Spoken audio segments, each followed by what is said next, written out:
बात हमारे दिमाग में होनी चाहिए कि हमारी एक वोट इतनी इंपॉर्टेंट है कि एक वोट अगर हमने ये सोच लिया कि इस वोट से क्या होगा, क्या ताहिर हुसैन इससे जीत जाएंगे, ये वोट हमें ओवैसी साहब के नाम पे देनी है। इस वोट को जब हम ये सोच के देंगे कि ये वोट हमारा एक वोट है लेकिन ये महासागर का काम करेगी, ये एक एक मिलकर के 11 का काम करेगी, हर व्यक्ति सिर्फ यही सोचेगा कि मुझे अपनी वोट का सही इस्तेमाल करना है, तो डेफिनेटली ये सीट मिस्टर ताहिर हुसैन के लिए और ओवैसी साहब के नाम जाएगी और ये मुस्तफाबाद की जनता के नाम जाएगी। ये जीत मुस्तफाबाद की जनता की जीत होगी। तो मैं अपनी बात शुरू करता हूं एक कहानी से। एक कहानी बहुत आसान सी कहानी है, वो आपको जरा ध्यान से सुननी है। एक शेरनी बहुत भूखी थी। एक शेरनी बहुत भूखी थी और वो अपनी गुफा से रोजी की तलाश में जब चलती है तो उसके बच्चे रोने लगते हैं दूध के लिए। शेरनी का दूध पीने के लिए बच्चे जब रोने लगते हैं तो वो शेरनी सोचती है कि दूध तो आएगा नहीं, वो खुद भूखी है ऑलरेडी, लेकिन फिर भी वो कोशिश करती है और दूध पिलाने के लिए जब अपने बच्चों को अपने पास लगाती है तो दूध नहीं आता है और बच्चे ऐसे ही तड़फते रह जाते हैं। तो वो शेरनी सोचती है कि शिकार करके आती हूँ और जब शिकार करके आऊँगी तो आके दूध पिलाऊँगी।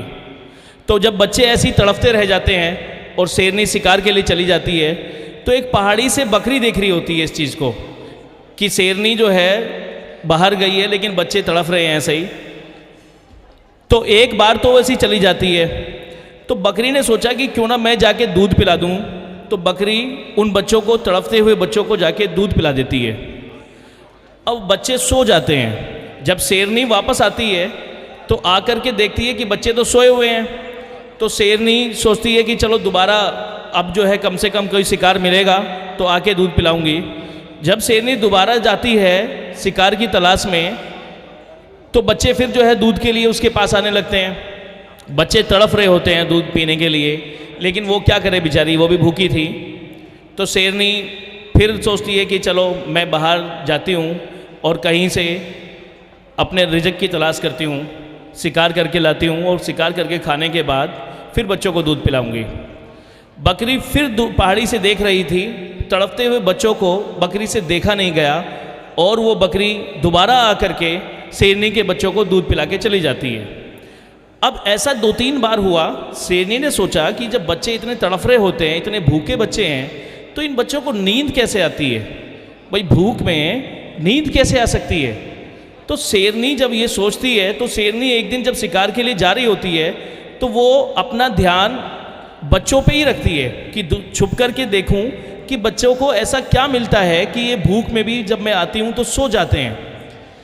तो जब शेरनी छुप के देखती है कि एक बकरी पहाड़ से उतर के आ करके उसके बच्चों को दूध पिला रही होती है, तो शेरनी तभी उसके सामने आ जाती है और ये कहती है कि जंगल के सभी जानवरों को इकट्ठा करके उनसे कहती है कि ये बकरी आज से आप सभी की मौसी है और इसका सभी को ख्याल रखना है।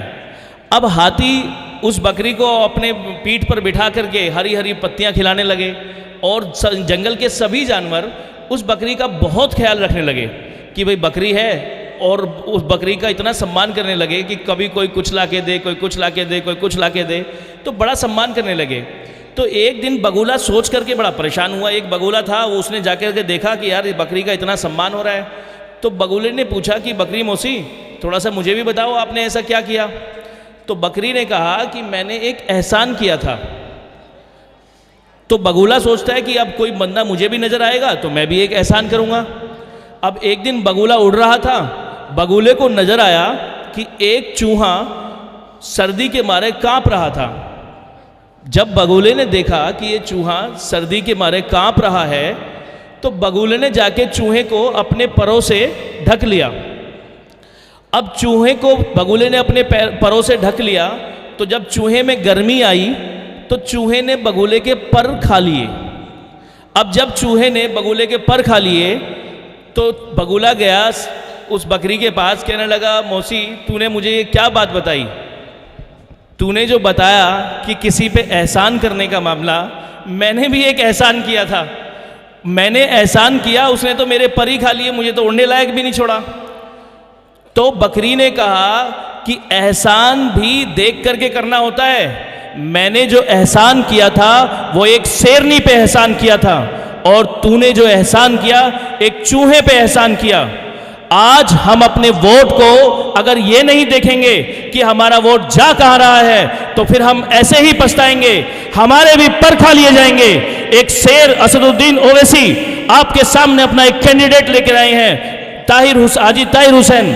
इस कैंडिडेट को अगर आप जिता के आप मेंबर ऑफ लेजिस्लेटिव असेंबली में भेजेंगे, तो आप उस एहसान को देखेंगे कि आपने अपनी वोट का इस्तेमाल कहाँ किया है। एक शेरनी, एक जिस प्रकार से मैंने आपको कहानी सुनाई, उसका तात्पर्य ये है कि जो हम एहसान अपनी वोट का जो सही इस्तेमाल करना है, वो इस्तेमाल हम ऐसा तो नहीं कर रहे हैं कि वो इस्तेमाल हमारा जो है सिर्फ और सिर्फ हमारे किसी फायदे का ना रहे। आज सो कॉल्ड जितनी सेकुलर पार्टीज हैं, वो सेकुलर पार्टीज मुसलमानों की बात तो करती हैं, लेकिन मुसलमानों की बात को कभी उन्होंने संसद में ये बात नहीं उठाई, कभी मुसलमानों की बात ये नहीं करी। मुसलमानों की बात सिर्फ वोट के टाइम करती हैं कि मुसलमानों की वोट मिल जाए, और वोट मिलने के बाद मुसलमान जो है उनसे कोई बात नहीं करनी। आज अगर हम देखें हमारे देश की स्थिति क्या है, सच्चर कमेटी की रिपोर्ट, उच्च न्यायालय के न्यायाधीश के द्वारा जो रिपोर्ट बनाई गई, उस रिपोर्ट में स्पष्ट लिखा हुआ है कि मुसलमानों का स्टेटस अगर देखा जाए, सामाजिक और आर्थिक और हर प्रकार से मुसलमानों का स्टेटस डाउन रहा है। मुसलमानों की जिस प्रकार से आज हमारी भागीदारी कहाँ है, सरकारी नौकरियों में 4.9% की भागीदारी है, सरकारी नौकरियों में 4.9%। और ब्यूरोक्रेट्स की अगर बात करें, 2.5% ब्यूरोक्रेट्स यानी नौकरशाही, जो आईएएस आईपीएस ऑफिसर्स वगैरह होते हैं, 2.5 सच्चर कमेटी की रिपोर्ट में। तो मुसलमान 14%, सच्चर कमेटी की रिपोर्ट 2006 में आई, 14% होने के बाद ओनली 2.5% ब्यूरोक्रेट्स, और ब्यूरोक्रेट्स के बाद 4.9% गवर्नमेंट जॉब्स में है। और अगर दिल्ली पुलिस की बात की जाए, आज कितने मुसलमान हैं, तो 1.7% ओनली, 1.7% मुसलमान दिल्ली पुलिस में है इस समय, अगर पूरा रेशियो देखा जाता है तो। और पूरे अगर इंडिया की बात की जाए, पुलिस का क्या स्टेटस है मुस्लिम्स का, तो 3 to 4% का स्टेटस आता है। तो हमें विशेष ध्यान देना होगा कि मुसलमानों की आवाज़ उठाने वाले आज कौन हैं। क्या ओवैसी साहब जो बात करते हैं वो मुस्लिम्स की, दलित की, अल्पसंख्यक और जो पिछड़े हुए, दबे हुए, कुचले हुए, जिनके साथ इंसाफ नहीं हुआ, उनकी आवाज़ ही वो क्यों उठाते हैं? आखिर ऐसा क्या है? उनका कहना ये है कि जिनके साथ इंसाफ नहीं हुआ वो इंसाफ के लिए आवाज़ उठाना चाहते हैं। आज ताहिर हुसैन जी के 9 केस से बरी हो गए, एक एफआईआर रद्द हो गई।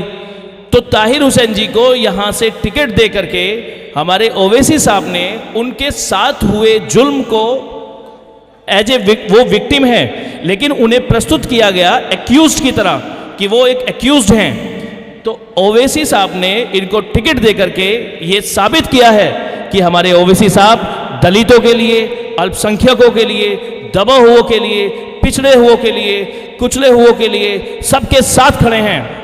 अभी डाटा अगर उठा के देखा जाए मॉब लिंचिंग का, मॉब लिंचिंग मतलब कुछ भीड़ के द्वारा किसी व्यक्ति को, किसी विशेष व्यक्ति को या किसी विशेष धर्म के व्यक्ति को रोक करके अकेले पीट कर मार देना। अभी 2002 में 6 दलितों को मार दिया गया था। उसके बाद फिर ये अखलाक को सिर्फ इस आधार पे, उनको शक था कि इस पे गौ मांस के टुकड़े हो सकते हैं, सिर्फ इस आधार पे अखलाक को मार दिया गया। जुनैद को, नासिर को जिंदा जला दिया गया। ये अभी सुप्रीम कोर्ट ने भी इस बात के लिए टिप्पणी की है कि इसके लिए राज्य सरकारों को और सेंट्रल गवर्नमेंट को नियम बनाने चाहिए, कानून बनाने चाहिए। कानून का सिर्फ कानून से होना चाहिए। कानून के लिए, जैसे पुलिस का काम है कि बंदे को, एक्यूज को पकड़े और पुलिस के पास लेके जाए। पुलिस का काम है कि एक्यूज को पकड़ के कोर्ट के पास लेके जाए। अब कोर्ट उस बात को क्लियर करेगा कि वो एक्यूज को क्या सजा मिलनी चाहिए। एक्चुअल में होता क्या है कि भीड़ कानून को जब अपने हाथ में ले लेती है, किसी विशेष धर्म या विशेष समुदाय के खिलाफ मन में किसी प्रकार की नेगेटिविटी के तहत, वो गलत है। भीड़ को किसी भी प्रकार से ऐसा नहीं करना चाहिए। लेकिन इस बात की मुस्लिम्स के खिलाफ काफ़ी मॉब लिंचिंग हुई। इस बात को उठाया सिर्फ असदुद्दीन ओवैसी साहब ने। ये बहुत बड़ी बात है। असदुद्दीन ओवैसी साहब ने इस बात को बड़े उठाया और बल्कि मुस्लिमों के साथ खड़े रहे कि इस प्रकार से मॉब लिंचिंग नहीं होनी चाहिए। मैं आपको एक छोटी सी बात बताता हूँ। अगर आज हम अपने समय को नहीं पहचान रहे, आज हम सोच रहे हैं कि क्या फ़र्क पड़ता है कि वोट हम कहाँ देते हैं। एक छोटे से डायलॉग से मैं अपनी बात को प्रस्तुत करूँगा आपके सामने। बसर राजे दिली कहकर जलीलो ख्वार होता है, बसर राजे दिली कहकर जलीलो ख्वार होता है, निकल जाती है जब खुशबू, निकल जाती है जब खुशबू तो गुल बेकार होता है। आज हम अपने वोट की अहमियत को नहीं पहचान रहे। आज हमें ये नहीं पता है कि हमें अपनी वोट जहाँ देनी है, जो आदमी हमारे साथ खड़े हैं, जो हमें हमेशा हर प्रकार से हमारी सामाजिक भूमिका के साथ खड़े हैं, आर्थिक भूमिका के साथ खड़े हैं, हमारी आवाज़ को बुलंद करने का काम कर रहे हैं। 546 सीटों में से एक सीट मेंबर ऑफ पार्लियामेंट की मिस्टर असदुद्दीन ओवैसी जी के पास में है और अकेले वो दलितों की आवाज़ को, मुस्लिमों की आवाज़ को बुलंद करने का काम वहाँ से करते हैं। कितनी बड़ी बात है। एक शेर है, जो शेर जो है अकेले अपनी आवाज़ को उन दबे कुचले लोगों के साथ में मिलाकर के उनकी आवाज़ बनते हैं जिनकी बात कोई नहीं करता। सब बहुसंख्यकों की बात करते हैं। सब सोचते हैं कि बहुसंख्यक उनके पास आ जाएं और बहुसंख्यकों की बात सब करते हैं, लेकिन अल्पसंख्यकों के साथ हो रहे उत्पीड़न को कोई नहीं देखता। अल्पसंख्यकों के साथ हो रहे जिस प्रकार से जितने अन्याय हो रहे हैं। अजान हो रही है।